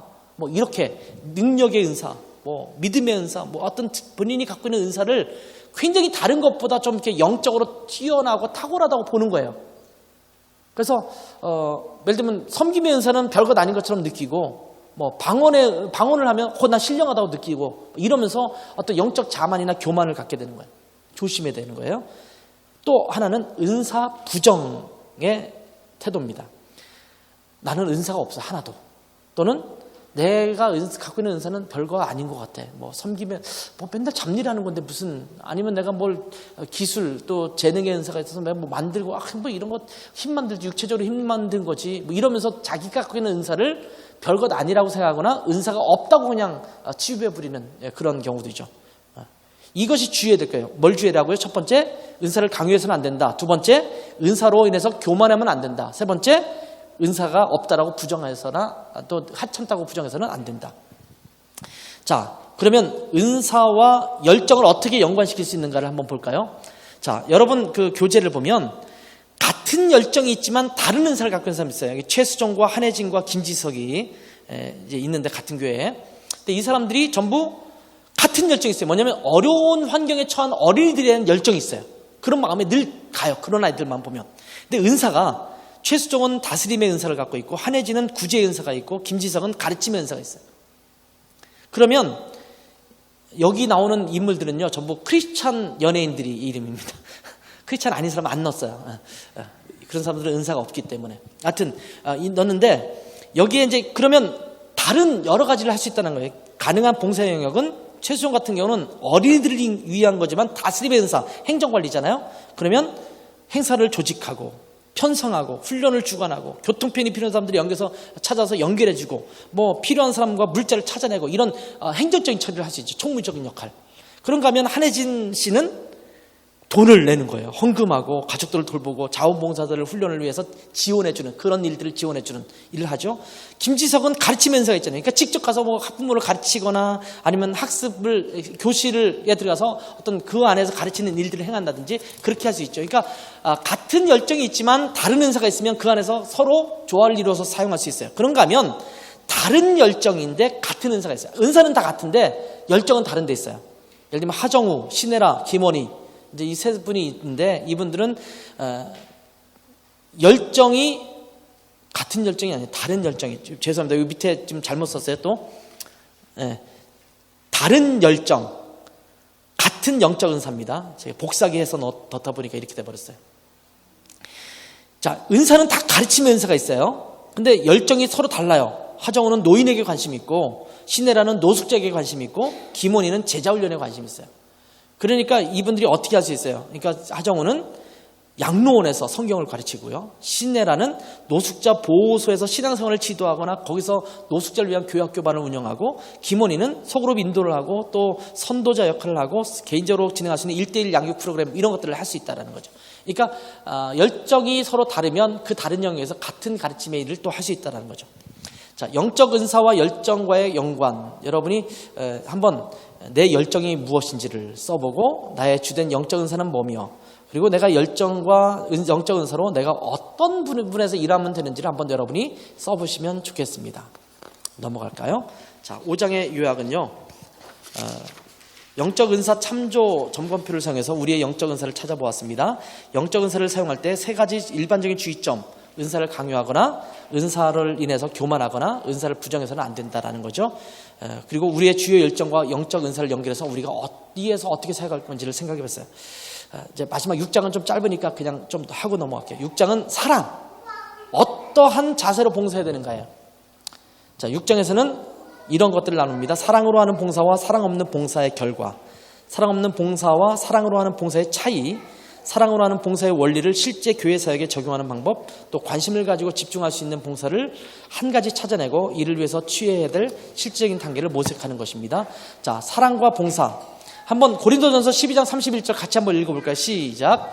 너희는 더욱 큰 은사를 사모하라. 내가 또한 가장 좋은 길을 너에게 보이리라. 고린도전서 12장에 은사에 대해서 쭉 열거하고 나서 더욱 큰 은사를 사모하라. 이렇게 말했어요. 그리고 13장으로 넘어가죠. 자, 13장 1절, 3절 읽어볼까요? 시작. 내가 사람의 방언과 천사의 말을 할지라도 사랑이 없으면 소리나는 구리와 울리는 꽹과리가 되고 내가 예언하는 능력이 있어 모든 비밀과 모든 지식을 알고 또 산을 옮길 만한 모든 믿음이 있을지라도 사랑이 없으면 내가 아무것도 아니요 내가 내게 있는 모든 것으로 구제하고 또 내 몸을 불사르게 내줄지라도 사랑이 없으면 내게 아무 유익이 없느니라. 여기 보면 뭐 방언에 또 천사의 말을 하는 것 예언 같은 은사죠. 예를 들면 그리고 또 뭐 예언하는 은사, 뭐 비밀과 지식, 그리고 뭐 믿음의 은사, 뭐 이런 것들이 쭉 열거되면서 그 모든 은사들이 있는데 사랑이 없으면 아무것도 아니다. 이렇게 말하고 있죠. 그러니까 사랑이 없는 은사는 하나님이 누구신지를 나타내지 못합니다. 그래서 결국 하나님 나라의 영광을 드러내지 못해요. 그래서 우리가 은사가 있을 때 반드시 중요한 것, 사랑으로 그 은사를 행하라는 거예요. 사랑은 오래 참고 또 사랑은 온유하며 시기하지 아니하며 사랑은 자랑하지 아니하며 교만하지 아니하며 무례히 행하지 아니하며 자기의 유익을 구하지 아니하며 성내지 아니하며 악한 것을 생각하지 아니하며 불의를 기뻐하지 아니하며 진리와 함께 기뻐하고 모든 것을 참으며 모든 것을 믿으며 모든 것을 바라며 모든 것을 견디느니라. 사랑은 언제까지나 떨어지지 아니하되 예언도 패하고 방언도 그치고 지식도 패하리라. 그러니까 우리가 하는 은사가 이 사랑, 여기 보면 참고 무례히 행하지 않고 또 내 유익을 구하는 것이 아니고 성내는 것도 아니고 악한 것을 위해 사용하지 않고 이런 사랑의 특성들이 내가 사용되는 은사에 적용돼야 된다는 거예요. 이것이 안 되면 하나님께서 기뻐하시지 않는다는 거죠. 그래서 내가 사랑 없는 봉사와 사랑으로 하는 봉사가 차이가 있는데요. 사랑 없는 봉사는 의무감 때문에 하는 거죠. 또 사랑하는 봉사는 섬김의 정신을 가지고 하는 봉사가 되겠죠. 자, 그래서 내가 하고 있는 봉사의 동기가 무엇인지를 한번 찾아봐야 돼요. 자, 사랑 없는 봉사와 사랑으로 하는 봉사의 차이점. 봉사의 근거는 사랑 없는 봉사는 의무감이고요. 사랑으로 하는 것은 순종입니다. 내가 이걸 해야지. 내가 집사니까. 아니면 내가 이런 은사가 있으니까. 내가 목사니까. 의무감이 아니라 하나님이 섬기기를 원하시니까 내가 순종한다 라는 마음이 있어야 되죠. 봉사의 동기는 다른 사람의 시선을, 사랑 없는 봉사는 다른 사람의 시선을 자꾸 인식해요. 내가 봉사 안 하면 사람들이 나를 어떻게 생각할까? 사랑으로 하는 봉사는 하나님의 시선을 봅니다. 하나님이 이 사람들을 어떻게 생각할까? 어떤 일을 하기를 원하실까? 봉사의 자세는, 사랑 없는 봉사는 그것이 내 일이 아니라는 태도로 임해요. 내 일이 아닌데 할 수 없이 하는 태도죠. 꼭 해야 될만 해요. 그래서. 근데 사랑으로 하는 것은 어떤 일인지 자발적으로 하죠. 그래서 꼭 해야 된다라고 요구받은 것 말고도 더 뭘 하면 되지? 이렇게 자꾸 찾는 거예요. 봉사의, 사역의 관심은, 사랑 없는 봉사는 나의 유익을 위해서, 내가 이 일을 할 때 어떤 나에게 유익이 있을까를 찾아요. 근데 사랑으로 하는 봉사는 하나님의 유익을 찾아요. 주님께서 나에게 하시는 일이 무엇일까? 나를 통해서 하나님이 어떻게 영광스럽게 될까? 이런 걸 찾는 거죠. 또 봉사의 정신은, 사랑 없는 봉사는요, 내 자부심이 있어요. 내가 이것을 해서 내가 자부심을 느끼고 만족감을 느끼고 뿌듯함을 느끼고 이런 것에 초점이 맞춰져 있어요. 근데 사랑으로 하는 봉사는 겸손해요. 이거 하나님이 하셨어요. 나는 한 게 없어요. 이렇게 얘기하는 거죠. 봉사의 결과, 사랑 없는 봉사를 했을 경우는 자기 영광, 자기를 추구해요. 내가 뭘 했는지를 자꾸 찾아서 그게 안 되니까 실패하고 힘들고 어려워하고 지치고 그렇게 되는 거죠. 다른 사람들의 시산이 아니라 시선을 모으고자 하는 겁니다. 이제 많이 확인했는데도 오타가 있네요. 사랑으로 하는 봉사는 봉사의 결과로 하나님께 영광이 됩니다. 그래서 여기 마태복음 5장 16절 보면 이같이 너희 빛이 사람 앞에 비추게 하여 그들로 너희 착한 행실을 보고 하늘에 계신 너희 아버지께 영광을 돌리게 하라. 내 모습을 보고 하나님 앞에 영광을 돌리게 하는 것이 섬김이어야 된다. 또 요한복음 13장 35절에 보면 너희가 서로 사랑하면 이로써 모든 사람이 너희가 내 제자인 줄 알리라. 사랑의 마음으로 섬겨야 된다는 것을 얘기하고 있죠. 자, 구루토이 하는 건데요. 이것도 여러분이 좀 각자 집에 가서 여러분과 가까운 사람과 함께 나눠보세요. 자, 각자 관심이 있는 봉사 영역에 대해서 한 가지씩 한번 생각해 보는 거예요. 내가 은사를 갖고 있고 열정이 있잖아요. 그러면 내가 어떤 부분에 봉사하기를 원하는가? 교회 공동체 안에서. 두 번째는 이를 위해서 내가 실질적인 첫 번째 단계가 뭘까? 내가 구체적으로 할 수 있는 한 가지를 말하는 거야. 한 가지. 구체적으로 내가 뭘 하겠다. 그게 한 걸음을 떼는 거거든요. 그렇게 하는 거예요. 그래서 오늘은 은사에 대해서 쭉 한번 살펴봤어요. 그러니까 너무 많아서 쭉 거의 읽다시피 하면서 조금씩 보충 설명인데도 굉장히 시간이 많이 갔는데 왜 이렇게 많이 시간을 걸려서 했냐면 은사가 뭔지를 명확하게 알아야지 내가 그 은사를 가지고 어떻게 섬길 건지 알기 때문에 조금 설명을 드렸고요. 그리고 이 은사에는 반드시 사랑이 있어야 된다라는 것을 말씀드렸어요. 이제 6장을 요약한다면 사랑 없는 봉사의 결과는 하나님 나라의 확장에 별다른 영향을 주지 못한다. 반드시 사랑으로 행해야 된다. 또 사랑으로 봉사하는 것과 사랑 없이 봉사하는 것에 차이점이 있다. 어떤 차이가 있는지 확인했어요. 또 사랑으로 하는 봉사의 기본 원칙들을 실제 사역 현장에 적용해 보았습니다. 이것이 이제 오늘 나눴던 시간이에요. 다음 주에는 이제 마지막 시간이잖아요. 다음 주에는 이제 스타일이 있어요. 스타일. 그러니까 내가 체계적으로 일하는 스타일인가 아니면 체계 없이 비체계적으로 일하는 스타일인가, 사람 중심인가 아니면 그러니까 관계 중심이죠. 관계 중심이냐 아니면 내가 일 중심이냐, 이런 것에 따라서 내가 갖고 있는 열정과 그리고 은사를 가지고 또 어떻게 일할 것인지에 따라서 다르거든요. 이것도 옳고 그름이 없어요. 그래서 이 부분을 살펴보면서 그러면 그 다음 주까지 살펴보면 여러분이 그것을 가지고 어디에서 어떤 방식으로 무엇을 할 것인가가 쉽게 드러날 수 있거든요. 다음 주에 그렇게 한번 살펴보도록 하겠습니다. 질문 있으면 질문해 주세요. 없으시면 기도하고 마치겠습니다. 하나님 아버지, 오늘은 우리가 갖고 있는 영적 은사가 구체적으로 그 각 은사들이 갖고 있는 특징들이 무엇인지, 특성이 무엇인지, 그 은사를 갖고 있는 사람들이 그 은사를 행함에 있어서 주의할 점이 무엇인지를 살펴보았습니다. 하나님, 우리에게 하나님의 은혜로 여러 가지 은사를 주셨는데 주어진 은사를 제가 활용하되 하나님의 은혜 가운데 잘 활용하게 도와주시고 교회의 덕을 세우고 사람들을 세우는 일을 위해서 잘 쓰임받게 도와주시고 이것을 통해서 하나님 앞에 영광이 될 수 있도록 축복해 주시기를 원합니다. 하나님, 저희가 갖고 있는 은사를 사용하되 또 사랑으로 행할 수 있도록 도와주시고 그렇게 할 때 교회 공동체를 아름답게 세우고 하나님 앞에 영광을 돌릴 수 있는 복된 은사의 섬김 될 수 있도록 축복하여 주시옵소서. 감사하며 예수님의 이름으로 기도했습니다. 아멘.